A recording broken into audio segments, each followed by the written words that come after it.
Hey, Wargamers, welcome back. Purple Druid presents Wargame Culture, and today our special focus on naval battles continues.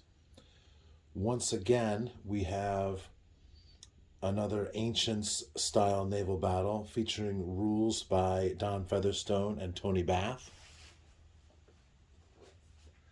taken from Mr. Featherstone's excellent book, Naval War Games, edited by John Curry as part of the Wargame Project.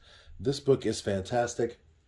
The first 60, 70 pages or so are about the history of naval wargaming, and they are riveting, fascinating information.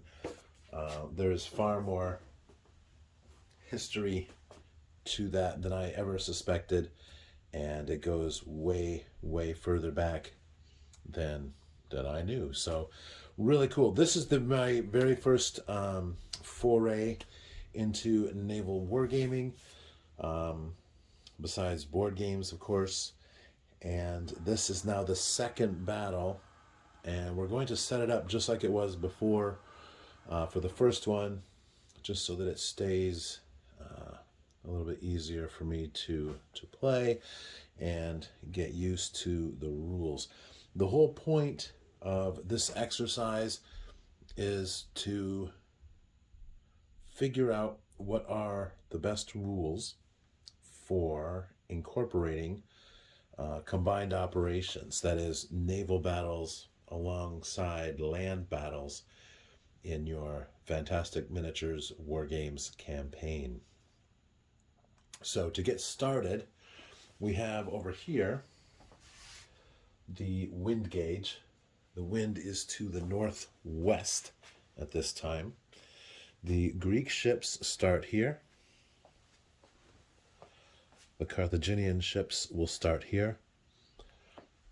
For movement, when the ships are riding with the wind, they'll be able to go 15 inches. When they're going against the wind under sail, they'll be able to move 9 inches. And that will abstract for us the ideas of tacking and that sort of thing. Now, when the ships are not under sail, when they're simply under oar, then they can move 12 inches, and that is regardless of what direction or, where they're going in terms of the wind. When we put the mast down, in case of combat, we're going to put a little gray token here behind the ships so we know that the mast is down for combat. Now, the trick is that it takes one turn and you don't get to move when you're putting the mast down. So switching from mast up to mast down, from oars to sail, takes one turn. So before you decide to ram, you need to take the mast down, and then you get to see if you still are close enough to do a ram. So this is going to be interesting, and we'll see how that goes. There are 2 ships for the Greek side. One is Class A and one is Class B. The Class A ship is the larger one. It is the Argos. It carries 40 Marines and 8 seamen to actually sail the ship. There are 4 officers and a tetrarch acting as the captain. On the Class B ship, they have 20 Marines, 2 officers and a tetrarch, and then 4 seamen.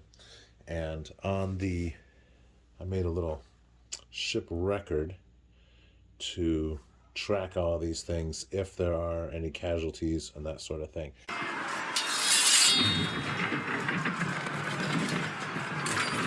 Casualties, combat in this is really very simple. You roll a die and that's how many people die. So it's going to be fast and dirty when it comes to that. And we're definitely going to try to see if we can get a boarding action and see how that works. So without further ado, what we'll do is we will roll for initiative at the beginning of each turn. I have a turn tracker here. We'll roll for initiative.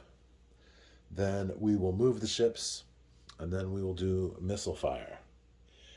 When the ships look like they're in a position where they could ram, then what we'll do is we'll go ahead and make a roll, and on a 3+, the ship's captain, the Tetrarch, will decide to go ahead and perform a ram action. Otherwise, they will go ahead and fire their bow and arrow. If they decide to perform the ram, that means they cannot move that turn because they're taking down the mast and the sail. So that will definitely have a significant strategic effect on the game. So, and one last thing, the movement will take place in turns. However, if there is a ram, or if a ship looks like it's going to cross another ship, we'll roll, and on a 4+, there's a collision. On a 1 to 3, there is not. And then finally, all the missile fire will be assumed to be simultaneous. So let's go ahead and roll an ish. And we're going to start with the Carthaginians. And we are starting under sail. And they have spotted through the mist the Greek ships off the island. And they have decided to go ahead and engage the enemy. So in order to turn, the ships have to move forward 3 inches, and then they can turn up to 45 degrees, and then another 3 inches and another 45 degrees, and so on. Obviously, they can turn less if they want to, but right now we're going to operate under the impression that they can move 15 inches, and we'll go from there. So the way we're going to do the turns, we'll move the ship up 3 inches, and then we'll go ahead and turn the ship. And I know this isn't super realistic, but it's the best way to manage the measuring of the movement. So we'll go ahead and make the full 45-degree turn. So that's 3.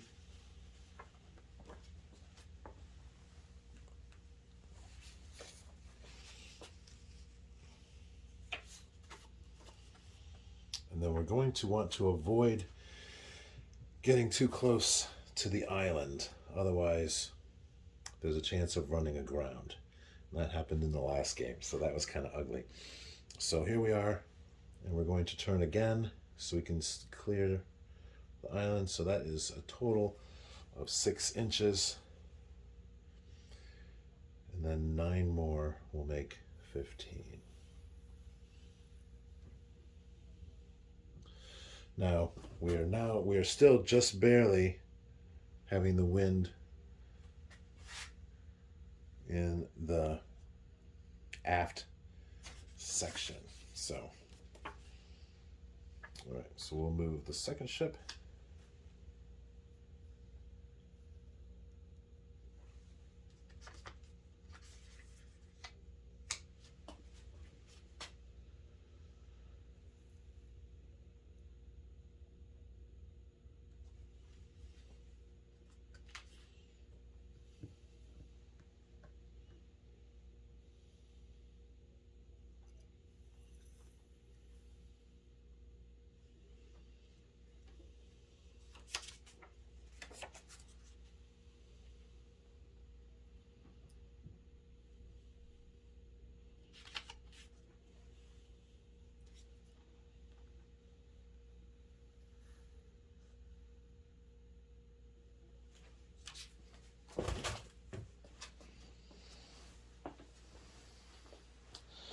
And that'll be the movement for the Carthaginians.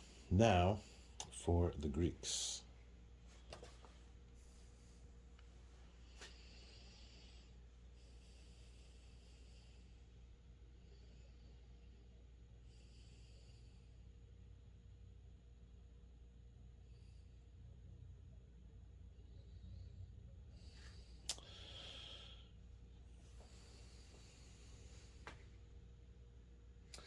The Argos is going to step their mast, so they are not going to move this turn.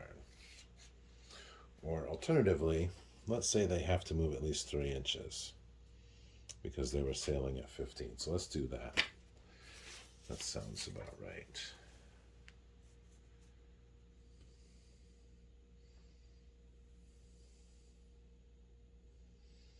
And they're going to step their mast.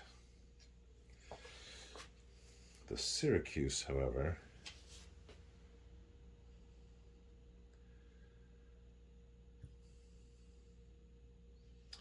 is going to sail their full 9 inches.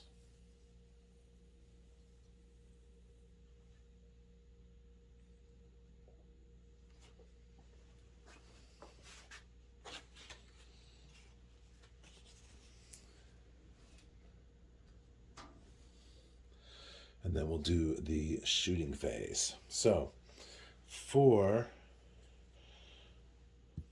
the catapult, it can fire up to 24 inches and hit on a 5+. Between 12 and 24 inches, up to 12 inches, it hits on a 4+, and up to 6 inches, it hits on a 3+. So the Argos is going to fire on the Tharos, and that range is just under 9 inches, so that will be a 4+.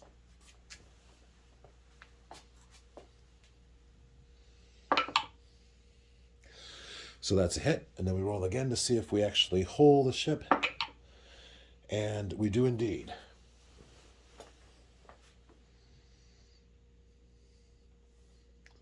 So we're going to put a I'm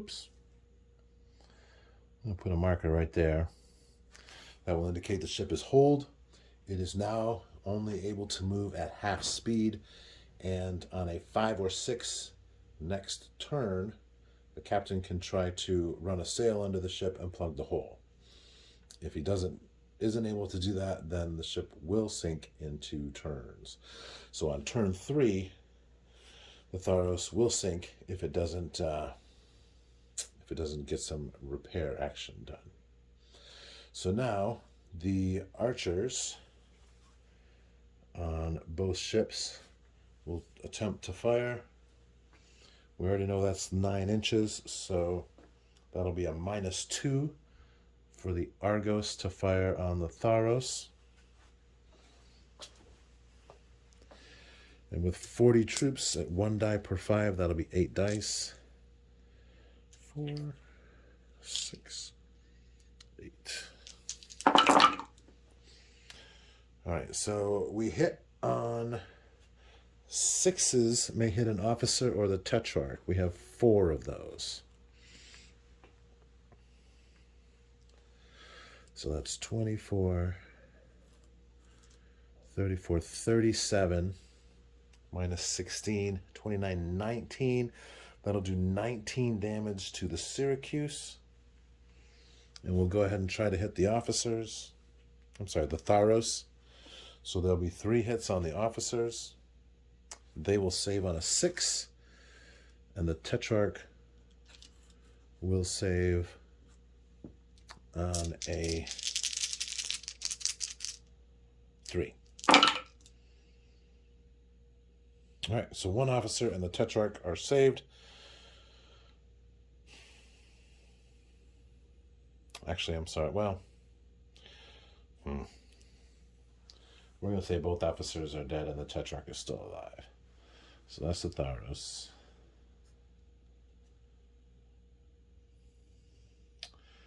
And so that is 4.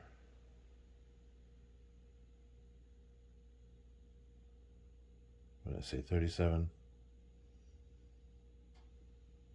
20, 18. -3 is 15, so 5, 10, 15. So Tharos has lost 3/4 of its complement. That is not good. We'll go ahead and remove one of these marine tokens.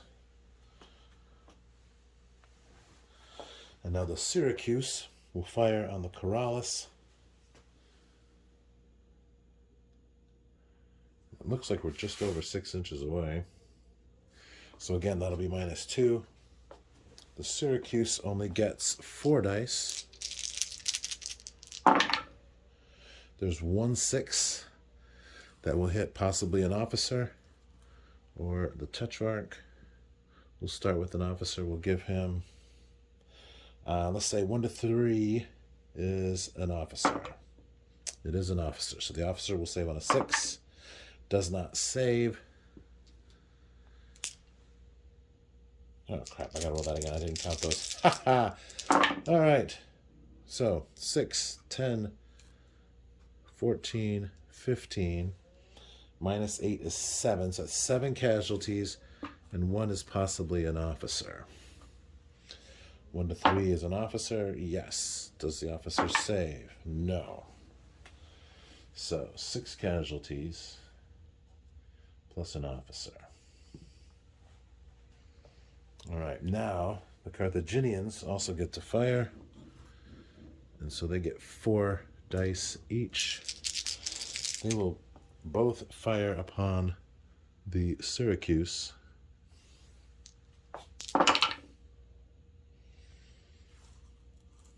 So 10 -8 is 2. Do they save? No. So 2 on the Syracuse. And then the second ship, 10, 15. -8 is 7.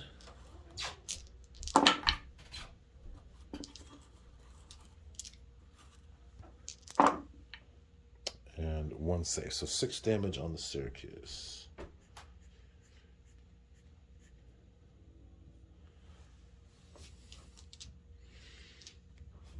All right, and that's the end of turn 1. Wow, that was a lot more exciting than the last one. Turn 2, initiative. It's a tie. All right, the Greeks. The Greeks have the initiative. The Argos is now able to sail because there's it's able to row, I should say, or move under row. I'm not sure what the term is. In any case, the Argos can move up to 12 inches. And let's see if they can do a ram. They're prepared to. They may or may not.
So the Argos will move 6 inches. And then the Syracuse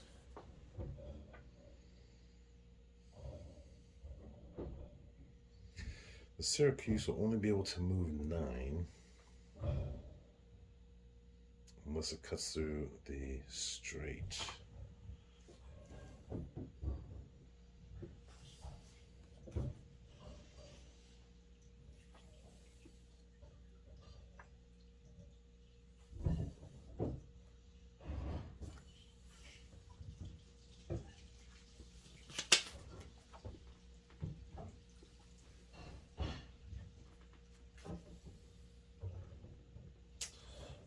On a 6.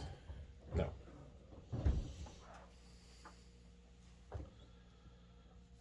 6.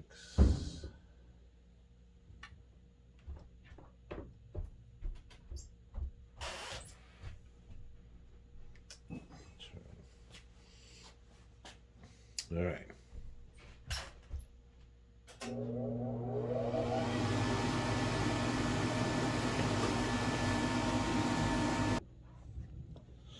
All right, so for the Carthaginians to move, the Tharos is hold, and they can only move at half speed, and they need to try to plug that hole. So we need a 5 or a 6. We do not get it. So on turn 3, the Tharos is going to sink, and the crew, what's left of them, can try to survive. So what's going to happen is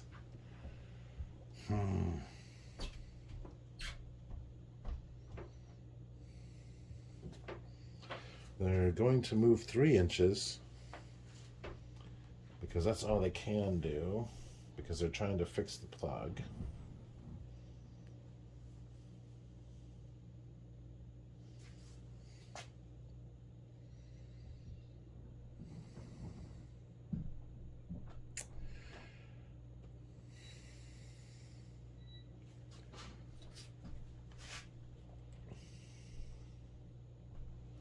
Because I hadn't considered whether or not they can do both plug the hole and remove the mast or not. And I didn't see anything in the rules about that. So that's definitely something that we will need to make a note of. I'm going to do that right now. Stand by.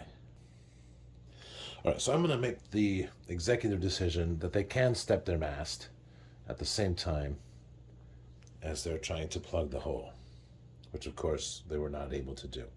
So they are no longer under sail. However, they are still going to sink at the end of turn 3. But they just might have a chance at grappling onto the Argos.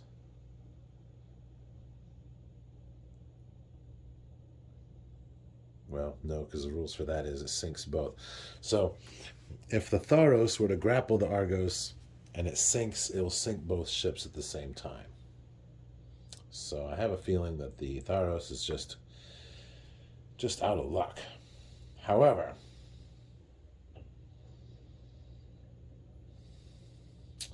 the captain, let's see here, is the Corrales. Let's see if they're going to do a melee attack or a boarding action. Yes, they will. So they're going to move a minimum of 3 inches and step their mast.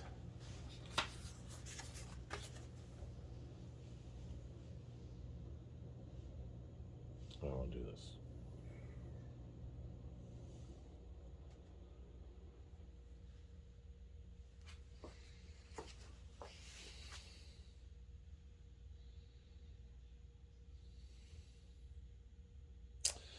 Yeah, so there we are.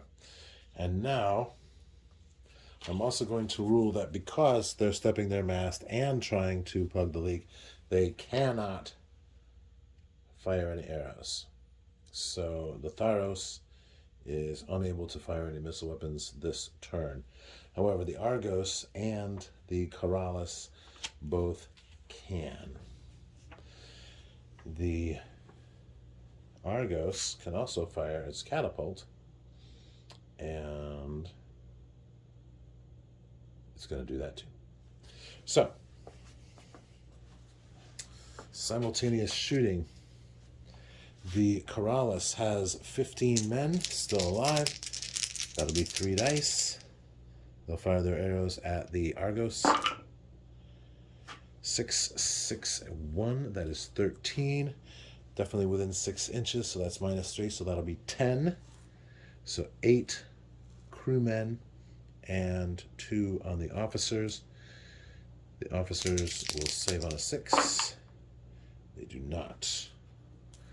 The men, 8 saves for the men. 2, 4, 6, 8. 3 saves for the men, so that'll be 5 men On the Argos, one officer. And then the Argos is going to fire on the Corrales. And they have 8 dice. So that'll be 3 hits on officers. So that'll be 1 each for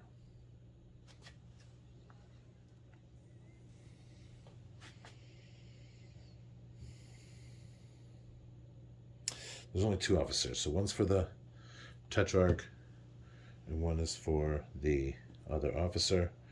And then we have 10, 20, 21, 33 minus 8 is 25. So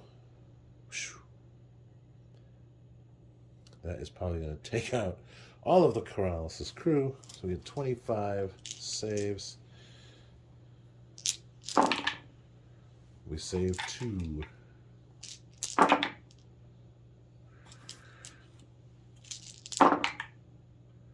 We save 4. That's 3 rolls. 4 rolls. We save 5. And for the 5th roll, we save 5. So 20 of the Corrales' crew are killed. That's all of them. And the overflow will take out the seamen. And let's see if the Tetrarch survives. The Tetrarch is the green die. The Tetrarch survives, the last officer does not. So everyone aboard the Corrales is killed. And that ship is in a lot of trouble. It is going to be adrift. So we're going to put a drift marker on there.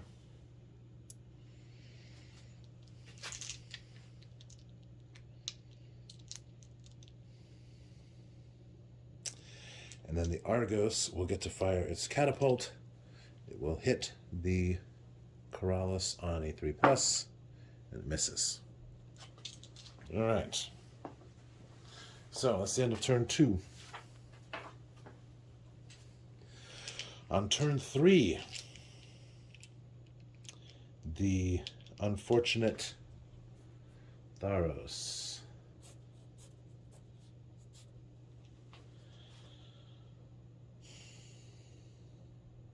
is hold. They're only under orders. I can only move half speed, which will be 6 inches. They will not be able to get to shore, but they might be able to get closer. So let's see what we can do.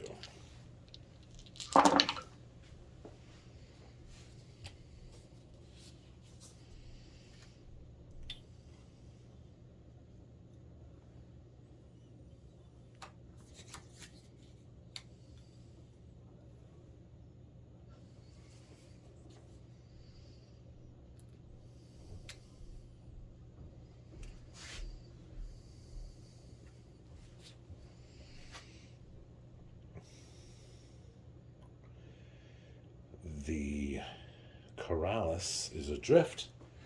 It will float 3 inches along with the wind.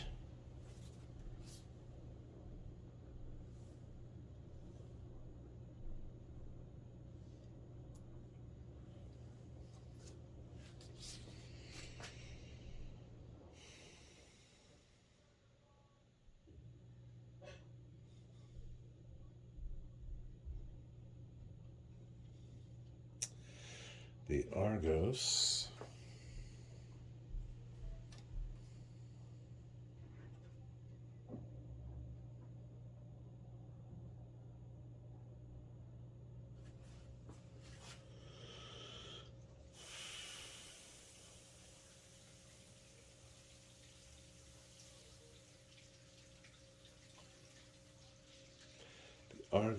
is simply going to move forward and turn around.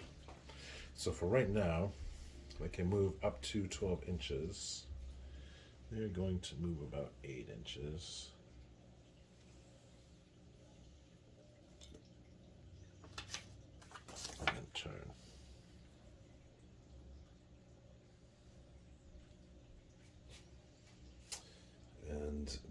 Syracuse. Move 3, turn 6, turn 9, turn 12, turn 15.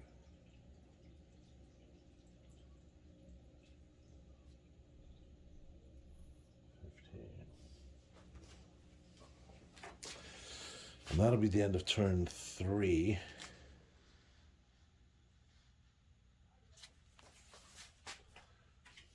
At which point the Tharos will sink, the men will drown,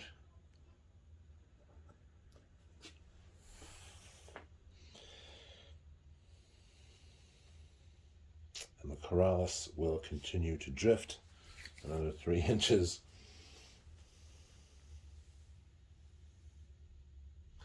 Which will bring them within 1 inch of the sandbar, and on a 6 they run aground. They do not. So I would say at this point the battle is over, and once again the Greeks have won. Very interesting. The catapult is definitely a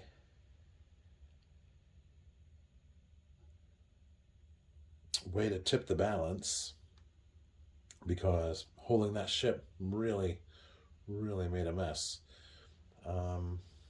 Definitely want to try this again. It's really cool how this goes so quickly. It's 4 turns. I think we played 6 turns last time. Get stuck in and see what happens. But yeah, this is a fun game, and I think that there's a couple of small rules clarifications that we need to make. And in the meantime, I think we've learned some good lessons, and we'll come back another time and see how the ship-to-ship combat works. Thanks for watching. Be sure and hit like and subscribe, and I'll see you next time. Keep on gaming.